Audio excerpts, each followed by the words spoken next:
ഇന്നലെ വൈകിട്ടത്തോടെയായിരുന്നു കവിയൂർ പൊന്നമ്മയുടെ മരണവാർത്ത എല്ലാവരിലേക്കും എത്തിയത്. വൈകിട്ട് 6 മണിയോടെയായിരുന്നു കവിയൂർ പൊന്നമ്മ അന്തരിച്ചു എന്നുള്ള വാർത്തകൾ വന്നതും ഇപ്പോൾ ആശുപത്രിയിലാണെന്നുള്ള വാർത്തകൾ ഉൾപ്പെടെ പുറത്തു വന്നതും.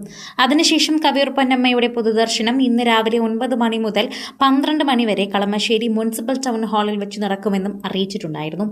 അതിരാവിലെ തന്നെ പൊന്നമ്മയെ അണിയിച്ചൊരുക്കി വൃത്തിയായി കുളിപ്പിച്ച് ഹോസ്പിറ്റൽ മുറിയിൽ നിന്ന് എടുക്കുമ്പോൾ തന്നെ പൊതുദർശനം അവർ ആവശ്യപ്പെട്ടിരുന്നു. ഹോസ്പിറ്റലിൽ കുറച്ചുനേരം പൊതുദർശനത്തിന് ശേഷമാണ് ടൗൺ ഹാളിലോട്ട് എത്തിച്ചിരുന്നത്. കളമശ്ശേരി മുനിസിപ്പൽ ടൗൺ ഹാളിൽ എത്തിക്കുന്നതിന് മുൻപ് തന്നെ ജനങ്ങൾ ടൗൺ ഹാളിന് ചുറ്റും വലഞ്ഞിരുന്നു. പൊന്നമ്മയെ അവസാനമായി കാണാനായി നിരവധി പേരാണ് എത്തിയത്. ഞങ്ങളുടെ എല്ലാവരുടെയും അമ്മയാണ് എന്നായിരുന്നു അവർ ഉറക്കെ പറഞ്ഞത്. അതിനുശേഷം 1 മണി കഴിഞ്ഞപ്പോഴേക്കും അവിടുന്ന് മൃതശരീരം എടുത്ത് അവരുടെ വീട്ടിലേക്ക് എത്തിച്ചു. ആലുവയിലെ കരുമാലൂർ ശ്രീപദം വീട്ടുവളപ്പിലേക്ക് എത്തിച്ച് കുറച്ചു നേരത്തിന് ശേഷം ഏതാനും നിമിഷങ്ങൾക്ക് മുൻപ് യാത്രയയക്കുകയായിരുന്നു. അങ്ങനെ നമ്മുടെ മറ്റൊരു പ്രതിഭ കൂടി ഇപ്പോൾ വിടവാങ്ങിയിരിക്കുകയാണ്. എന്നാൽ കളമശ്ശേരിയിലെ ആ വീട്ടിലെത്തുന്നതിന് മുൻപ് അവിടെ ദിലീപും സുരേഷ് ഗോപിയും ഉണ്ടായിരുന്നു. അവരവിടെ എത്തി വീട്ടിലെ എല്ലാ സജ്ജീകരണങ്ങളും ചെയ്തതിനു ശേഷം കാത്തിരിക്കുകയായിരുന്നു അവരുടെ പ്രിയപ്പെട്ട അമ്മയെ. ഇന്നലെ രാത്രി മുതൽ ഇവർ ആശുപത്രിയിലുണ്ടായിരുന്നു. ആശുപത്രിയിൽ വെച്ചും കാത്തിരിക്കുകയായിരുന്നു എന്ന് വേണം പറയാൻ.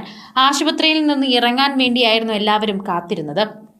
സോഷ്യൽ മീഡിയയിൽ തന്നെ നിരവധി പേർ ഇതിനെക്കുറിച്ച് സംസാരിക്കുകയാണ്. കാരണം ദിലീപും സുരേഷ് ഗോപിയുമാണ് കവിയൂർ പൊന്നമ്മയ്ക്ക് എപ്പോൾ ആവശ്യമുണ്ടെങ്കിലും ഓടിയെത്തിക്കൊണ്ടിരുന്നത്. മന്ത്രിയായതിനു ശേഷം സുരേഷ് ഗോപി കവിയൂർ പൊന്നമ്മയെ പോയി കണ്ടിരുന്നു. എൻ്റെ മന്ത്രിമോൻ വന്നു എന്ന് പറയുകയും ചെയ്തിരുന്നു. എന്നാൽ അതിനുശേഷം ഇപ്പോൾ ദിവസങ്ങൾ കഴിഞ്ഞ് നോക്കുമ്പോൾ പൊന്നമ്മ എന്ന അവരുടെ പ്രിയപ്പെട്ട അമ്മ ഇല്ല എന്ന് തന്നെയാണ് അവർ പറയുന്നത്.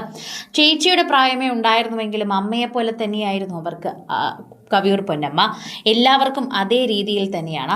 മോഹൻലാലിനും മമ്മൂട്ടിക്കും ഒക്കെയും ഇവരുടെ എല്ലാവരുടെയും പ്രിയപ്പെട്ട അമ്മ എന്നാണ് അവർ വിളിക്കാറുള്ളത്. സ്നേഹവും തുളുമ്പുന്ന വാക്കുകളാൽ തന്നെയാണ് എപ്പോഴും അഭിസംബോധന ചെയ്യാറുള്ളതും. പ്രേക്ഷകർ എപ്പോഴും സംസാരിക്കുന്നതും അങ്ങനെ തന്നെയാണെന്ന് പറയാം. ഇതോടെ തന്നെ പ്രേക്ഷകർ ഇപ്പോൾ നിലവിലെ സാഹചര്യത്തിൽ ദിലീപിനെയും സുരേഷ് ഗോപിയെയും കുറിച്ച് തന്നെയാണ് പറയുന്നത്. നിലവിൽ പ്രേക്ഷകർക്ക് വളരെയധികം പ്രിയങ്കരിയായി മാറിയ താരത്തിന് ആദരാഞ്ജലി നേർന്നുകൊണ്ട് ദിലീപിനും സുരേഷ് ഗോപിക്കും നന്ദിയും പറയുന്നുണ്ട്. ആരോരുമില്ലാതെ ആ അമ്മയെ കളഞ്ഞില്ലല്ലോ. സ്വന്തം മകൾ പോലും തിരിഞ്ഞു നോക്കാത്ത കവിയൂർ പൊന്നമ്മയുടെ അടുത്തേക്ക് മകന്മാരെത്തിയല്ലോ. എൻ്റെ ദീപുമോൻ, എൻ്റെ മന്ത്രിമോൻ, ഇങ്ങനെ 2 പേരുകളായിട്ടാണ് എപ്പോഴും കവിയൂർ പൊന്നമ്മ ദിലീപിനെയും സുരേഷ് ഗോപിയും വിളിക്കാറുള്ളത്. ആ 2 പേരുകൾ വെച്ച് തന്നെയാണ് അവർക്കും ഇഷ്ടം.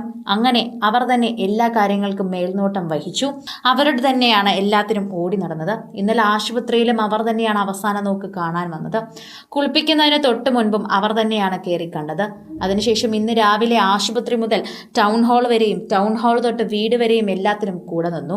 ഒരുപക്ഷെ അമ്മയെ എല്ലായിടത്തും കൊണ്ടുവരുന്നതിന് മുൻപ് അമ്മയ്ക്ക് ഇഷ്ടപ്പെട്ട സജ്ജീകരണങ്ങളെല്ലാം ഒതുക്കി കാത്തിരിക്കുന്ന മക്കളായിരുന്നു ഇരുവരും. കൈയടിച്ച് എല്ലാവരും നന്ദി പറഞ്ഞേ മതിയാകൂ. മലയാളികളുടെ പ്രിയപ്പെട്ട അമ്മയാണ്. അവരുടെയും അമ്മയായി തന്നെ അവർ കണ്ട് ആരോരുമില്ലാതെ അനാഥയാക്കുന്നതിനു പകരം എല്ലാവരുമുള്ള ഒരു വലിയ സനാഥയാക്കി പറഞ്ഞയക്കുകയാണ്. കൂടുതൽ സിനിമ, സീരിയൽ, ചാനൽ വാർത്തകൾക്കും നിങ്ങളുടെ പ്രിയപ്പെട്ട താരങ്ങളുടെ എക്സ്ക്ലൂസീവ് അഭിമുഖങ്ങൾക്കുമായി സബ്സ്ക്രൈബ് ചെയ്യാൻ മറക്കല്ലേ.